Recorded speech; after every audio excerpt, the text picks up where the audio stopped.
Bienvenue sur Top Invest, la chaîne des top d'investissement. Ici, on parle essentiellement d'entreprises de qualité. Alors, on va faire un commentaire sur les résultats, l'excellent semestre de LVMH. D'accord?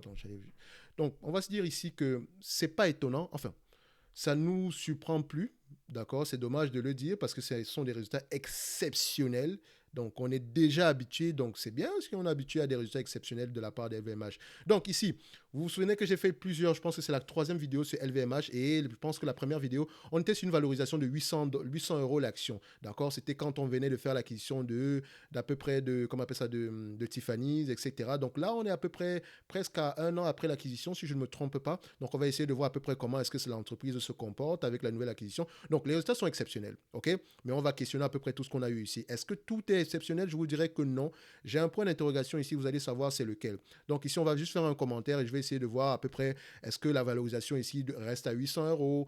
Donc, 800 euros, c'est vraiment la marge supérieure ou bien est-ce qu'on a un potentiel pour aller plus loin que ça, ok? Donc, on va rapidement. Ce que j'aime sur LVMH ici, c'est qu'on vous donne les points les plus importants dès le début. Donc, je vous encourage vivement à lire ces rapports financiers ici. Donc, moi, je vais me limiter au niveau des tableaux ici pour faire simple. Donc, un excellent semestre dans un environnement encore perturbé, c'est bien. Une croissance organique à deux chiffres des ventes de toutes les activités, des ventes de toutes les activités. Excusez-moi, je vais essayer de ralentir. Donc, on respire.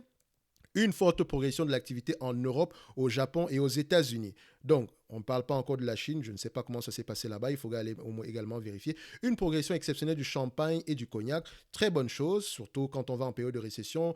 À la fin de la journée, ceux-ci ont tendance à bien se comporter. Donc, une performance remarquable de l'activité mode et maroquinerie, en particulier de Louis Vuitton, Christian Dior, Fendi, Céline, Loro Piana et Loewe, qui gagnent partout des parts de marché et atteignent des niveaux records de rentabilité. Donc, quand moi je vois ça, je pense directement au pricing power. Je pense également au volume. Est-ce que les volumes ont augmenté ou bien ce sont les prix qui ont augmenté? Si les volumes, les prix ont augmenté, tant mieux, c'est une bonne chose. Si les prix ont augmenté alors que les volumes sont restés stables, c'est également une bonne chose. Si les prix ont augmenté alors que les volumes ont diminué, c'est pas si bon que ça, d'accord? Donc, des avancées rapides du parfum et du soin, bien. Donc, avancée rapide du parfum et du soin, ça veut dire, quand moi je vois ça ici, ça veut dire qu'ok, on essaie de revenir à ce qu'on a connu par le passé. Donc, une dynamique créative soutenue pour toutes nos maisons de montres et de joaillerie, en particulier Tiffany, Bulgari et Tag Heuer. Donc, je ne sais pas si je le dis bien. Donc, un fort rebond de Sephora.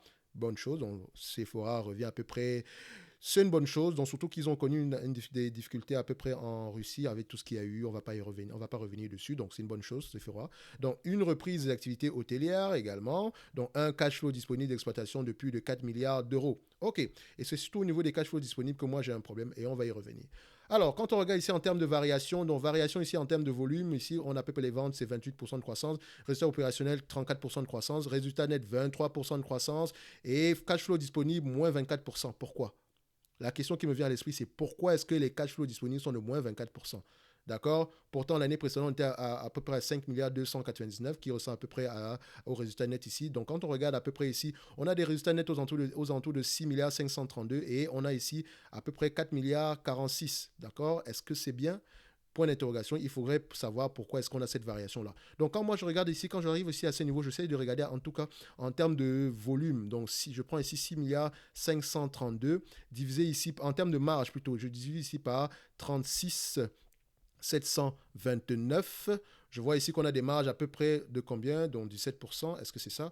Donc, oui, c'est 17%. Excusez-moi, j'ai fait 36,729. J'ai l'habitude de le faire comme ça.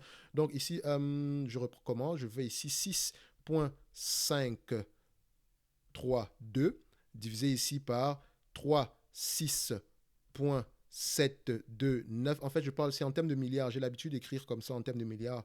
Donc, excusez-moi. Donc, ça fait 17,78%. OK. On va voir, est-ce que l'année précédente, c'était la même chose? Je fais juste la multiplication avec 28, 6, 6, 5. Ça revient ici à combien? 5 milliards 97. Donc, non, ce n'était pas à peu près ça. L'année passée, on avait à peu près plus que ça. Donc, c'est-à-dire que l'année passée, comment est-ce qu'on avait, en tout cas, au premier semestre de l'année précédente, on avait combien en termes de volume, en termes de marge? On était à peu près à 18,48%. Donc, les marges ont diminué. Faites attention. Donc, les marges ont diminué. Est-ce que c'est une bonne information? Non. Et ça, je prends les marges nettes. Hein. Donc ici, en date d'aujourd'hui, on a 17,78%. L'année précédente, on avait à peu près 18,48%, donc 18,5%. Bonne point. Il faut y savoir pourquoi est-ce qu'on a cette variation-là. Donc également, quand on regarde ici par rapport au segment d'activité, vin et spiritueux, ça se passe bien. Donc attention. Faites attention aux astérix. Quand vous prenez l'astérix ici, qu'est-ce qu'on vous dit en bas de page? Les états financiers de 30 juin 2021 ont été retraités des effets de la finalisation et de l'allocation du prix d'acquisition de Tiffany. Donc ici, ça prend en considération l'acquisition de Tiffany. C'est une bonne chose. OK? Donc on revient ici. Quand on met ici résultats publiés organiques, il y a également 2 points. Quand on prend les 2 points ici, qu'est-ce qu'on dit? À structure et taux de change comparable pour le groupe. L'effet périmètre par rapport au premier semestre 2021 est nul et l'effet de change est de plus 7%. Donc, il y a une variation positive par rapport au taux de change ici. D'accord? Faites attention. Donc, quand on regarde les résultats ici, le vin est spiritueux, d'accord? On a eu une croissance ici de 14% de manière organique. Ils ont publié à peu près ici 23%. Donc, il faut que je vérifie ici quelle est la différence entre les deux. Donc, mode et maroquinerie, 31% de croissance ici. Donc, c'est ce qui est publié. Et ici, en termes organiques, on est à peu près 24%. Ici, en parfum et cosmétiques, 20% de croissance. Et en organique, on est à 13%. Et montres et joaillerie, on est à 22% ici. Et en organique, on est à 16%.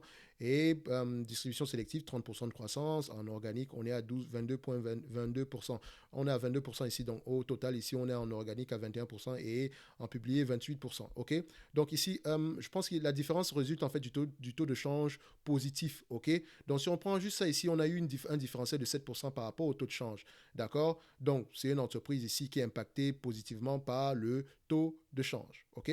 C'est une bonne chose. Ça change un peu des compagnies technologiques américaines qui sont impactées négativement par le taux de change. Vous vous souvenez que c'est quelque chose qui va revenir de plus en plus par rapport aux entreprises ici. Donc, il faut faire attention et il est important, c'est là où vous voyez l'importance d'une entreprise qui a un pricing power. OK? Donc, on continue ici. Donc, vin et spiritueux, plus 25% en termes de variation. Par rapport au bénéfice opérationnel, plus 25%. D'accord? Ici, maroquinerie, plus 33%. Parfum et cosmétiques, un point d'interrogation. Ici, on a moins 1%. Alors qu'on a une croissance ici, on va le prendre ici de manière organique, pour faire simple, on a une croissance ici de 13%, alors que là, on a moins 1%. C'est-à-dire que les marges n'ont pas augmenté alors que les revenus ont augmenté. Les marges ont même diminué. Donc ici, je pense que l'impact au niveau des marges provient de ces niveaux-ci, parce que tout le reste ici, ils se sont tous bien comportés ici. D'accord? Surtout que si les revenus en termes de variation augmentent ici. Et si les revenus en termes de variation, donc imaginez, si on a des revenus de 10% alors qu'on a des bénéfices opérationnels de 11%, ça veut dire que les marges ont augmenté. Donc les marges ont augmenté dans ce segment-ci. Celui-ci, les marges n'ont pas augmenté, ils ont diminué, d'accord? Et ça représente ici, parfum cosmétique, c'est près de 3 milliards quand même, d'accord? Leur gros segment, c'est vraiment la maroquinerie, donc c'est la maroquinerie et la distribution, donc les 1, 2 et 3, c'est vraiment les plus gros segments ici. Donc quand on continue ici, montre et joaillerie, c'est 26%. Et distribution sélective ici, c'est 181%. Rendez-vous compte également que ceci est également impacté par certaines activités. Donc, il faut également prendre en considération l'élimination ici. Quand on regarde au total ici, LVMH par rapport au semestre 2021 est à peu près à plus 34%. OK? Donc, également, c'est une bonne chose. Donc, on continue. Alors, qu'est-ce qu'on peut dire en plus en positif ici? Donc, déjà, faites la recherche par rapport à la Chine. Qu'est-ce qu'ils disent ici? Blablabli, ils disent quoi? La Chine, en raison du second semestre, est affectée par les nouvelles restrictions en Chine, dont le second semestre est affecté. Donc, au second semestre, les ventes progressent de 27% et sur une base de comparaison particulièrement élevée. La croissance organique des ventes s'établit à 19%. La performance en ligne avec les tendances du premier trimestre. Donc, l'Europe et les États-Unis sont en forte hausse depuis le début de l'année, tandis que l'Asie connaît une progression moindre en raison du second trimestre affecté par de nouvelles restrictions sanitaires en Chine. Donc, comme je vous le disais tantôt, en Chine, c'est un tout petit peu en berne. Donc, il faut aller regarder ce qui s'est passé en Chine ici. Donc, peut-être que c'est pour ça qu'on aurait... Les résultats sont bons, mais imaginez si on avait ajouté la Chine, on serait à un niveau assez élevé. Donc, ici, qu'est-ce qu'on peut dire en supplément? Dans l'ensemble, on a de bons résultats. Non, le seul bémol, c'est peut-être la Chine, mais c'est correct. Également ici, pourquoi est-ce qu'on a des bénéfices, des free cash flow moins élevés que d'habitude? Donc, on a 4 milliards aussi au lieu de 6 milliards, au lieu de 5 milliards, au lieu d'à peu près 6 milliards 532, comme on a connu souvent par le passé. Également, les marges ont diminué ici. Donc, dites-vous que ce sont des questions que vous devez vous poser. Donc, maintenant, s'il fallait évaluer l'entreprise en prenant en considération les informations qu'on a présentement ici, qu'est-ce qu'on fait? Donc, admettons une chose, que le semestre ici, admettons que le semestre actuel sera identique au semestre suivant. Donc, c'est-à-dire qu'on sera à 37 milliards ici. Donc, on va le faire simple ici, les analystes. Ici, on va aller voir ce que les analystes pensent. Donc, Yahoo Finance, on va aller directement voir ce que les analystes pensent. Je vais essayer de voir, on va essayer de faire une estimation rapide ici. Donc, ici, je viens à MC. Vous vous rappelez qu'on avait estimé que l'entreprise ici était aux alentours de 800 € l'action pour être un bon point d'entrée. Enfin, pas un bon point d'entrée, c'était la valeur, d'accord. Le bon point d'entrée ici, c'était aux alentours de 500 € l'action. On a eu 544 € l'action. Vous vous souvenez, il y a une vidéo, je vous ai dit, attention, LVMH, je pense qu'on commence à avoir une opportunité d'investissement. C'est une belle entreprise qui est rarement sous-évaluée. Donc, profitez-en pendant que... C'est sûr que ça ne veut pas dire que l'action ne va pas continuer à baisser. Attention, mais l'essentiel, c'est déjà d'avoir un point d'entrée assez correct qui au moins protège votre capital de départ et vous permet de pouvoir faire de la plus-value par rapport au potentiel de l'entreprise. Donc ici, on va regarder ce que pensent les analystes dont LVMH, dont je prends toujours le MC.PA, donc celui de Paris, toujours. Alors, je viens ici, les analystes, qu'est-ce qu'ils disent? Messieurs les analystes, qu'est-ce que vous dites par rapport à LVMH concernant le revenu ici? On attend un revenu à peu près de 74,500, donc 74 milliards 550. Donc, on fait ici, si on prend ici 74 550 et qu'on le divise ici par 2, vous allez voir que ça revient à 37 milliards 275. Quand vous revenez ici, 37 milliards 275, c'est à peu près ce qu'on a ici, hein? 37, 36, donc on n'est pas loin de ça. Donc, on va prendre ce que disent messieurs les analystes. Mais maintenant, en termes de marge, je vous ai dit que les marges avaient diminué. Est-ce que ça veut dire que les marges vont diminuer à long terme? Point d'interrogation. Mais je dirais, LVMH a connu des marges de free cash flow de près de 20% l'année passée. D'accord? Donc, elle tend à augmenter ses marges en date d'aujourd'hui. Si vous regardez les marges de l'entreprise, ils tendent à augmenter. Donc, on peut prendre l'exemple ici en prenant ce graphique-ci, MC. OK, où est-ce qu'il est? LVMH. Donc, on prend ça. Donnez-moi juste un instant, ça ne va pas être long. Alors, ici, en termes de marge, on voit les marges augmenter ici 14, 13, 11, 14, 11, 18, 10, 12, 13, 13, 18. Donc, voilà, ça ne vous donne pas une idée générale de l'augmentation des marges, ça c'est vrai. Mais si vous regardez les free cash flow, ils ont tendance à augmenter. C'est parce que je n'ai pas envie d'ouvrir un Morningstar ici. Sinon, à la fin de la journée, les marges ici tendent à aller vers 20%. On a eu des marges de free cash flow positives ici dernièrement. Si vous comparez les free cash flow de cette entreprise ici avec à peu près les bénéfices nets, donc ici... net income, donc je pense que les net income sont déjà pris, on les prend ici de manière... Donc, est-ce que ça leur donne, ça donne ici l'information? Oh, dommage, ça ne me donne pas toute l'information. C'est ce qui me dérange souvent sur ce logiciel-ci, mais c'est pas grave. Ici, je vais prendre les marges de 18,50, d'accord? Ça ne change rien du tout. C'est ce qu'on a connu par le passé. La Chine ici est un peu en berne, mais voilà, ça va se reprendre normalement. Donc, 18,5. Donc, ça fait ici à peu près un revenu à peu près des free cash flow à peu près de 13 milliards 800. On va l'arrondir à 13 milliards 800, d'accord? Parce que normalement, j'aurais pris 15 milliards au total. Mais je prends ici 13 milliards 800, 13 milliards ici 800, d'accord? Ici, je prends 13 milliards 800, OK? Et je prends ici comme PER 20, 22, 25 avec une préférence pour 25 fois les bénéfices parce que c'est une entreprise qui se paye généralement à des PER très élevés, mais également, il faut prendre en considération que l'augmentation des taux d'intérêt aura tendance à réduire ici les PER, d'accord? Donc, faites attention. Déjà, prendre 25 fois, c'est assez optimiste, mais bon, on se dit qu'il y aura la croissance, etc. Mais prenez également conscience que ici, faites attention au niveau d'endettement. Ici, la dette nette, on nous a donné l'information par rapport à la dette nette, elle est de 11 milliards 117. Donc, je vais faire un seul calcul qui sera le plus optimiste ici, sans prendre en considération la croissance, OK? Donc, ici, on va prendre 345 milliards, 345, d'accord? Moins, qui représente ici 25 fois les bénéfices multipliés ici par les free cash flow de 13 milliards 800. Les free cash flow de 13 milliards 800, c'est 18,5% de la marge du revenu estimé des analyses d'à peu près 74 milliards 550 ici. Donc ici, quand on prend ce montant-ci multiplié par 15 fois les bénéfices, moins la dette nette de 11 milliards 200, j'ai arrondi à 11 milliards 200 ici, ça fait à peu près ici aux alentours de 333 milliards 800, divisé ici par le nombre d'actions, à peu près on est à 102 millions d'actions ici. 102 millions d'actions ici, ça revient à peu près à 665 $ l'action. 665 € plutôt. Ici, on parle en euros. 665 € l'action. Actuellement, LVMH cote à combien? À 636 € l'action. Ça ne prend pas en considération la croissance des revenus. Si vous regardez bien sur une longue période de temps, LVMH a une croissance à peu près de 10% en termes de revenus. Donc la croissance, quand vous la regardez, à peu près à ces niveaux-ci, les revenus il y a une croissance des revenus de 10% en moyenne sur les 10 dernières années, 12% sur les 5 dernières années, et par rapport à la dernière année, c'est 43% parce qu'ils ont fait une acquisition. C'est une croissance essentiellement ici par acquisition. Donc la croissance tend généralement à diminuer dans le futur. Si on fait les calculs ici bêtement et qu'on se dit qu'on aura 5% de croissance sur les 5 prochaines années, ça revient ici à multiplier ici, si on arrondit, à 1,28. Si on multiplie ici par 1,28, et quand je le fais bêtement ici, ça veut dire également que la dette nette augmente ici de 1,28. Donc, quand on fait simple, ça revient ici à une valorisation aux alentours de 851 dollars l'action, 851 euros l'action. Je serais même tenté de vous dire qu'on peut aller aux alentours de 900 euros l'action,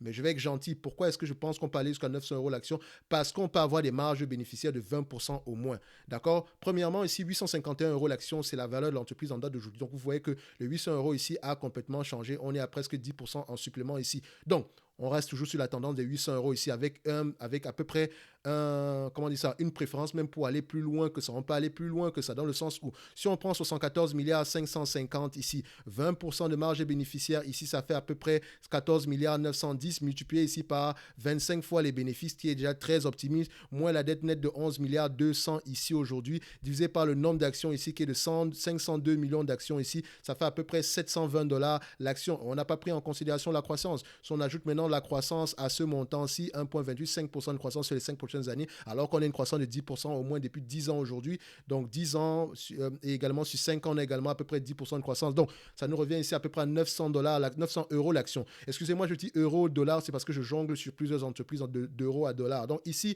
LVMH représente une opportunité d'investissement en date d'aujourd'hui. C'est la conclusion pure et simple. C'est la conclusion simple ici. Donc ce qui veut dire que si l'entreprise revient à distribuer la totalité des free cash flow ici en termes de dividendes, sans prendre en considération la dette ici, qu'est-ce qu'on peut avoir en termes de dividendes en date d'aujourd'hui? Ça reviendrait ici à un yield on cost par rapport à nos coûts d'acquisition ici d'à peu près 4%, d'accord? Si on a également la croissance de ces bénéfices-là, de ces bénéfices nets-là dans le futur, dans les free cash flow, donc on fait ici par 1,28, dont la croissance de 5% en moyenne, ça fait à peu près 19 milliards 200 divisé par le nombre d'actions actuelles qui est de 502 millions d'actions, divisé par le prix actuel pour trouver à peu près le rendement par rapport à nos coûts d'acquisition. Ça veut dire qu'on sera à 6%. Donc, c'est-à-dire que 6% ici, ça représente à peu près ici. Ça veut dire qu'en achetant l'entreprise ici en date d'aujourd'hui, en fait, vous l'achetez en réalité à un PER de 17 fois les bénéfices. D'accord? Donc, si on a un PER ici à peu près de 25 fois les bénéfices ici, donc 16,67 ici, ça représente à peu près une croissance ici de 1,49, 1,50 multiplié par le prix actuel en date d'aujourd'hui. On tombe à peu près à combien? À 953, 921. Donc, on retourne à peu près à la moyenne qu'on avait. Donc, sachez que je n'ai pas, ici, ça ne prend pas en considération la dette. Donc, c'est pour ça qu'on a 953 alors qu'on tombait aux alentours de 921 par là. C'est pas trop la précision qui vaut la peine. D'accord? C'est l'intervalle de valeur. On est entre 800 et 900 dollars l'action. D'accord? Donc ici, j'ai une préférence pour 800 dollars l'action déjà pour commencer. Pourquoi est-ce que je veux dire 800 dollars l'action? Parce que si les PER tendent à diminuer, par exemple, ici, on a pris des PER de 25, d'accord? Imaginez qu'on prend des PER ici de 20 fois les bénéfices, on tombe à 737. Si on prend des PER ici aux alentours de 22 fois les bénéfices, on tombe à combien? On tombe à 800, donc on ne s'éloigne pas trop. Donc ici, je dis toujours que entre 800 et 900 dollars l'action, c'est la valeur qu'on attribue à cette compagnie-ci, dépendamment des hypothèses que je vous ai données. Donc, on s'arrête là. LVMH pourrait être une opportunité d'investissement. Je ne sais pas quel est votre prix d'acquisition, mais ici, je suis assez excité pour l'acquisition de cette entreprise-ci. C'est une belle entreprise, d'accord, qui mérite d'être dans n'importe quel portefeuille au prix actuel, d'accord? Donc, on se donne rendez-vous sur la prochaine vidéo. Ça veut dire que vous allez lire les rapports financiers avant de prendre une quelconque décision d'achat. Donc, le dividende ici, il est safe et il continuera à être croissant dans le futur. À la fin de la journée, ce n'est pas ça qui nous intéresse. Ce sont les free cash flow croissants et stables qui nous intéressent. Le rachat d'actions ici et la qualité de l'entreprise dans le futur. Donc, on va se donner rendez-vous sur la prochaine vidéo et d'ici là, portez-vous bien. Et pour ceux qui ont regardé la première vidéo sur LVMH il y a quelques minutes, excusez-moi ou bien quelques heures ou bien le jour où je l'ai sorti, je ne sais pas quand est-ce que vous allez regarder cette vidéo-ci. Excusez-moi, parfois ça m'arrive, donc j'espère que cette vidéo sera complète et je vais me rassurer que ce soit le cas. Merci à vous.